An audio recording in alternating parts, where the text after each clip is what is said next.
وإياك وجليس السوء، فإن المرء على دين خليل.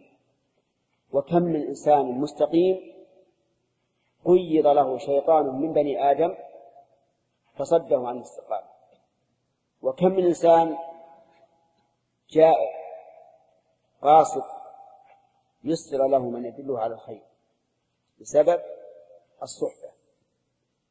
وبناء على ذلك نقول إذا كان في مصاحبة الفاسق سبب لهدايته فلا بأس أن تصحبه، تدعوه إلى بيتك، تأتي إلى بيته، تخرج معه للتمشي، بشرط أن لا يقدح ذلك في عدالتك عند الناس. وكم من إنسان فاسق هداه الله تعالى بما يسر له من صحبة الخير.